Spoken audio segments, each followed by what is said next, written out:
I'm here with Joshua Takacs, Hello. performer and general good guy. All right, and we're going to go around today and we're going to talk about the life of a performer. Yes. So let's talk about your life as a performer and how you came to be here in Malta. My main thing is music theatre performer, and for years and years I've been like trying to break into London West End. I've been getting close, but no cigar as such. And my wife got a fantastic opportunity to come over to work in Malta, and we took it, and it seems like there's a lot of opportunities. So you started off as a singer, is that right? Yeah. So I used to work on the cruise ships. I first started on cruise ships. So I did 3 years at Birmingham Conservatoire studying like opera and early music theatre. Okay. After graduating, managed to get straight on the ships. How was your experience like being on a ship and like being a performer on a ship? It was fantastic. So like for the daily routine, so say if it was like your duty day, you'd get up like and have coffee at 10 o'clock with the guests, and you'd be chatting away and then trying to encourage them to come to the show, or if they've seen the shows and if they've enjoyed it. And then you'd find your favourite guest and go and have tea and sandwiches. And one of my favourites, you play golf with them. It's like mini golf.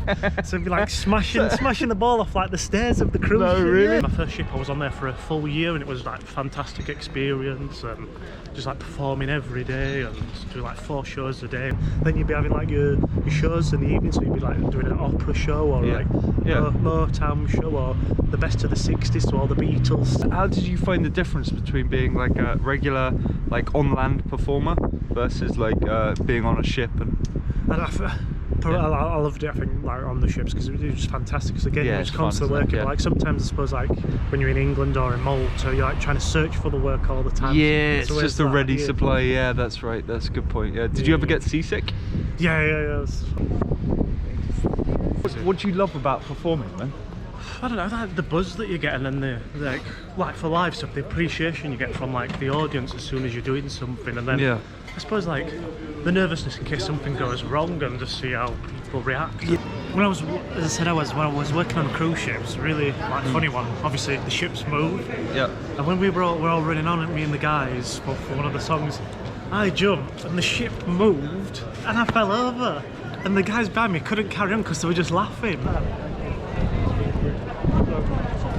Do you want to talk more about your singing career? Yeah. Did a lot of classical and opera stuff growing up. And when I did my first gig on the cruise ships, they wanted me to do all like the falsetto stuff, like the Jersey Boys and the Uptown Girls. So that's really high pitch. Yeah. Okay. And then I didn't think I had one because you're not taught it in opera. Right. So I was taught. Right. Yeah. And then I had this falsetto that I didn't know I had. But when it gets too much, I wanna feel your touch. I wanna run to you. What? Okay, we're going to talk a little bit about opportunities, maybe. I went for a Yorkshire advert in London. I thought, I'd be a shoe-in, like really have a good chance with that. 200 people from London, Yorkshire all of a sudden, you know. I'm like, we all live down here as well. So they're not travelled down for the day, which obviously is easy to travel down. We and one of the girls started using Yorkshire slang, and the casting director didn't know what we were talking about. And she said, there's some Yorkshire things, and she thought we were both swearing at each other, and we wasn't. So you're saying in London it's not as easy? Yeah, because I thought like where I had my experiences of working on cruises for that many years, and then I've done bits of like touring theatre. I thought, they'd be like, get Josh on the West End, or get him in these adverts. But now at the moment I've got a fantastic agent working with Abby Kingsley Parker, and management's a fantastic company, and they're really pushing me for a lot of things while I'm still here in Malta, so it's fantastic.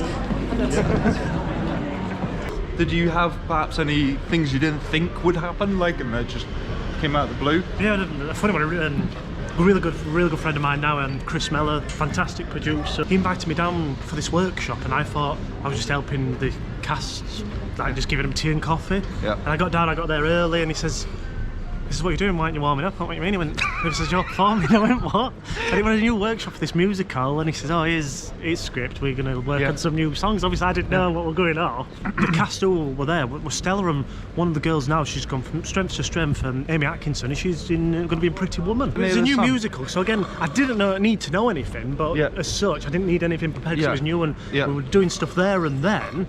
So it was just unreal, and I didn't think anything like that happened. And obviously I always say that's my first off West End London theatre job. Yeah. What's happening here? Some more filming. There you go.